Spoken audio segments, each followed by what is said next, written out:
CM Jaganmohan Reddy పాలనలో రాష్ట్రం చంద్రబాబు పాలన కంటే 3% అభివృద్ధి చెందింది అని చెప్పి ఆ పార్టీకి సంబంధించినటువంటి కొంతమంది ఎమ్మెల్యేలు బయటకు వచ్చి ప్రచారం చేస్తున్న సంగతి. మరి రాష్ట్రంలో అభివృద్ధి ఎంత మేర జరిగిందో రాష్ట్ర ప్రజలందరికీ తెలుసు.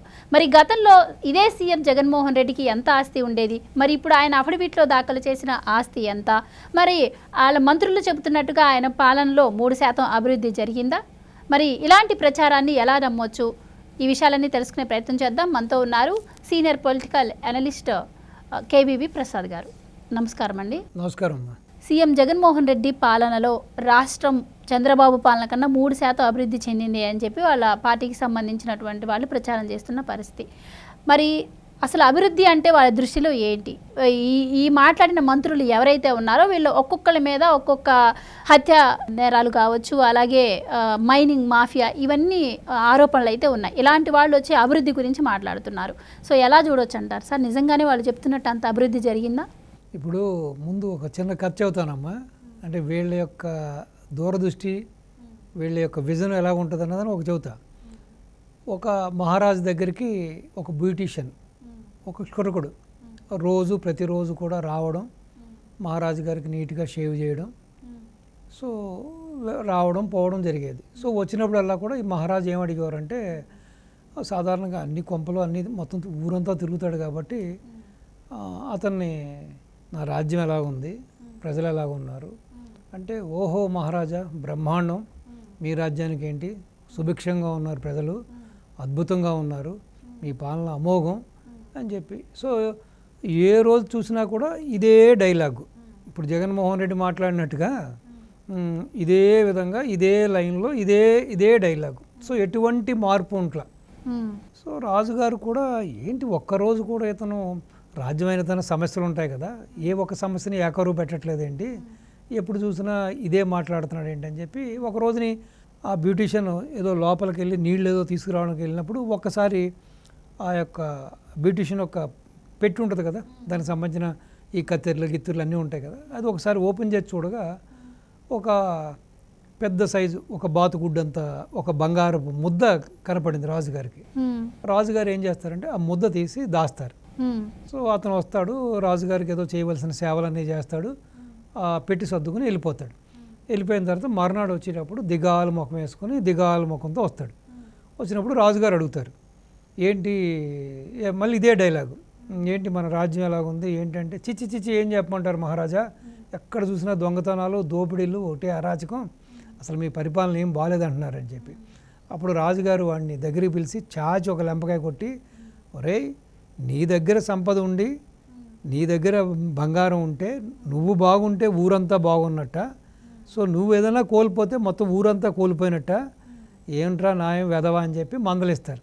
సో ఈ రోజున ఈ కేశినేని నాని మాట్లాడిన మాటలు కానీ ఈ వైసీపీ నాయకులు మాట్లాడిన నాటం ఏంటంటే, ఈ ఆలీబాబా 40 దొంగలు ఏ విధంగా అయితే జగన్మోహన్ రెడ్డి తండ్రి అధికారాన్ని అడ్డం పెట్టుకుని 2004లో తింటాకి తిండి కూడా లేకుండా ఉన్న ఇల్లు కూడా బాబు గారికి పర్మిషన్ పెట్టుకుని అమ్ముకున్న ఈ కుటుంబం ఈ 1000 కోట్లు దోచేసి ఏ విధంగా అయితే సంపాదించారో, ఈ రోజున ఈ 5 ఏళ్లలో ఈ ఎమ్మెల్యేలు, ఈ ఎంపీలు, ఈ మినిస్టర్లు, వీళ్ళందరూ కూడా ఇదే విధంగా రాష్ట్రాన్ని చెరుగ్గళ్ళగా నవిలేసి ఇటు ల్యాండు, శాండు, మైను, వైను అన్ని రకాలుగా రాష్ట్రాన్ని దోచేసి ప్రతి వాడి దగ్గర కూడా మినిమము 1000 కోట్ల ఆస్తులు చేరిపోయేటప్పటికీ అది సంపద అనుకుంటున్నారు, అది వృద్ధి అనుకుంటున్నారు. అంటే వీళ్ళ వృద్ధి చెందితే రాష్ట్రం వృద్ధి చెంది అనుకుంటున్నారమ్మా. రాష్ట్రం అధోగతి పాలైపోయింది, ప్రజలందరూ కూడా అలో లక్ష్మణ అంటా ఉన్నారు. సో అనేక సమస్యలతో ప్రజలు సతమతం అవుతుంటే అది కనపట్లేదు వీళ్ళకి. కానీ ఏంటంటే మరి వీళ్ళ దగ్గర డబ్బు, దశకం, బంగారం అంతా పుష్కలంగా ఉంది కదా, అక్రమ సంపాదనలో మదమెక్కిపోయారు కదా, కళ్ళు నెత్తుకొచ్చేసినాయి, కానుమిన్ను రావట్లేదు. సో ఈ విధంగా వీళ్ళు రాష్ట్రం అభివృద్ధి చెందింది, బాబు గారి కంటే గొప్పగా అభివృద్ధి చెందింది వీళ్ళు చెప్పుకుంటున్నారు. కానీ కేశినేని నాని చెప్పినట్టుగా నిజంగానే బాబు గారు మీ రాజకీయాలతో పోలిస్తే అవుట్డేట్ పొలిటీషియనే. మీ కుటిల రాజకీయాలకి, మీ కుతంత్ర రాజకీయాలకి, మీ స్వప్రయోజనాల కోసం చేసే రాజకీయాలతో పోలిస్తే ఆయన అవుట్డేటెడే. ఆయన ఎప్పుడూ కూడా ప్రజా శ్రేయస్సు, ప్రజా సంక్షేమము, రాష్ట్ర శ్రేయస్సు కోసం పాటుపడే వ్యక్తి. ఆయన ఎప్పుడు కూడా ఒక సిమెంట్ ఫ్యాక్టరీ పెట్టుకుందాం, ఒక టీవీ పెట్టుకుందాం, ఒక పేపర్ పెట్టుకుందాం, లేకపోతే ఒక పవర్ ప్రాజెక్టులు పెట్టుకుందాం, వేల కోట్లు లక్షల కోట్లు సంపాదిద్దాం అనే ఆలోచన ఆయనకి ఎప్పుడు లేదు. మీలాగా సొంత లిక్కరు ఫ్యాక్టరీ పెట్టి సొంత బ్రాండ్స్ పెట్టి సంపాదిద్దామని, ఉన్న మైన్స్ వ్యాపారం చేసి మైన్స్లో సంపాదిద్దామని, ల్యాండు మైను శాండు వైన్లో చేద్దామని తెలియదు. కాబట్టి మీతో పోలిస్తే మీ యొక్క విధానాలతోటి, మీ యొక్క మెథడాలజీ, మీ యొక్క ఐడియాలజీతో పోలిస్తే ఆయన డెఫినెట్గా అవుట్డేటెడ్.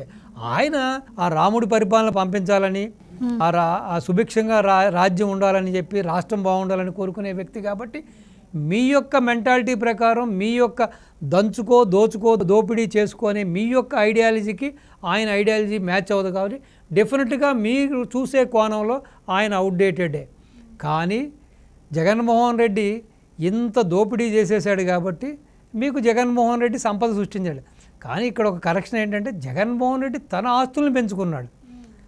రాష్ట్రం కోసం రాష్ట్ర ఆస్తులను పెంచలేదు, రాష్ట్ర ప్రజల శ్రేయస్సు కోసం పాటుపడలేదు, రాష్ట్ర ప్రజల జీవన పరిమాణాలను ఏమి పెంచలేదు కదా. దిగజారిపోయినాయి కదా, పరిస్థితులన్నీ దిగజారిపోయినాయి కదా. కనీసం ఒక రహదారులు బాగున్నాయా, ఒక మెగా డిఎస్సి చేస్తాడు చేశాడా? రాష్ట్రం అంతా కూడా ఈ రోజున డ్రగ్ మయమైపోయింది కదా. సో బాబు గారు ఎన్ని కంట్రోల్ చేస్తాడు కాబట్టి లా అండ్ ఆర్డర్ కరెక్ట్గా ఉంటుంది. కాబట్టి ఎక్కడ రౌడీజం, గూండాయిజం, తుచ్చాలు, బ్రోకర్లు, జోకర్లు ఉండరు. కాబట్టి ఆయన దగ్గర వీళ్ళందరికీ కూడా ఆయన అవుట్డేటెడ్గా కనిపిస్తున్నాడు. సో కాబట్టి ఎప్పుడైనా చూడే మనం యద్భావం తద్భావం అంటారు. దొంగ ఆలోచనలాగా ఉంటుంది. ఒక దార్శనికుడు, ఒక మార్గదర్శి, ఒక టార్చ్ బేరర్ యొక్క ఆలోచన ఎంతసేపు ప్రజా శ్రేయస్సు, ప్రజా సంక్షేమము, రాష్ట్ర భవిష్యత్తు, రాష్ట్రాన్ని ఏ విధంగా ముందుకు తీసుకెళ్ళాలి, రాష్ట్రానికి ఏ విధంగా పరిశ్రమలు తీసుకెళ్ళాలి, సంపద ఎలా సృష్టించాలనేవాడు నిజంగానే వీళ్ళకి నచ్చడు, వీళ్ళకి ఒప్పడు. ఈ కేసీఆర్ నాని 10 ఏళ్ల పాటు ఎంపీగా అదే టీడీపీలో కొనసాగి 10 ఏళ్ళు చూసావు కదా. ఆ రోజున ఎన్నో సందర్భాలుగా నువ్వు ఆయన ఆకాశానికి ఎత్తావు, పొగిడావు. సో ఈ రోజున పార్టీ మారగానే ఈ రోజున ఒక్కసారిగా నీకు బాబు గారు అవుట్డేటెడ్ అయిపోయాడు, మీరంతా మోడర్న్ అయిపోయారు. ఎస్, డెఫినెట్గా వీళ్ళంతా కూడా ఈ కలియుగ దొంగలు. వీళ్ళు ఈ కలియుగంలో నీచులు, నికృష్టులు, దుష్టులు, దరిద్రులు. సో ఆయన నిజంగానే దామోదరుడు కాబట్టి వీళ్ళకి నచ్చట్లేదు. ఇప్పుడు రాక్షసుడికి ఒక దేవత ఇష్టం ఉంటుందా? ఒక దేవుడు అంటే ఇష్టం ఉంటుందా? ఒక సైతానే కదా. అదేవిధంగా వీళ్ళు ఈ రోజున ఈ విధంగా మాట్లాడటంలో పెద్దగా, ఎందుకంటే వాళ్ళ యొక్క పెరిగిన విధానం, వాళ్ళు ఎంతసేపు అంతే కదా. ఎవడో డబ్బు ఉంటే, ఎవరి దగ్గర ఆస్తుంటే వాడిని ముంచి పైకి రావడం కదా. ఈ కేసినేని ఉదాంతం కూడా అందరికీ తెలిసిందే కదా.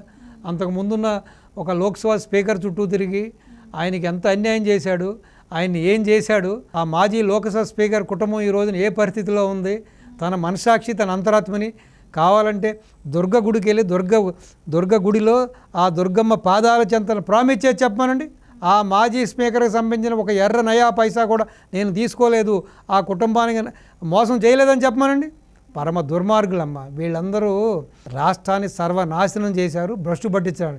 ఈవెన్ ఇంకో విషయం, బాబు గారు పాపం అన్యాయంగా అరెస్ట్ అయ్యి లోకేష్ బాబు ఢిల్లీలో వాళ్ళ చుట్టూ వీళ్ళ చుట్టూ న్యాయం కోసం తిరుగుతుంటే ఏదో సహాయం చేస్తున్నట్టుగా, ఏదో హెల్ప్ చేస్తుకొని నటించి ఆయన కూడా ఉండి ఆయన ఎవరితో మాట్లాడుతున్నాడు, వాళ్ళు వేసే వ్యూహం, ప్రతి వ్యూహం, ప్రతీదీ కూడా ప్రత్యర్థి జగన్మోహన్ రెడ్డికి అందవేసి దాన్ని బాబుగారు 53 రోజులు జైల్లో మగ్గిపోవడానికి కూడా ఈ నీచ నికృష్టుడే కారణం, ఈ యొక్క కేసునేనే కారణం. కాబట్టి వీళ్ళ మాటలు మనం పెద్దగా సీరియస్గా తీసుకోవాలని పని లేదు. దొంగకి దొంగే నచ్చుతాడు కానీ దొర నచ్చడు కదా. సో కాబట్టి వీళ్ళు సంపద సృష్టించడం అవుతే రాదు, ఎవడో ఒకటి జోబులు కొట్టేయడం, ఎవడో ఒకటి కష్టాజీతం కొట్టేయడం తప్పించి అంతకు మించి వీళ్ళకి తెలిసిందల్లా ఏముందమ్మా. Right, thank you. నమస్తే.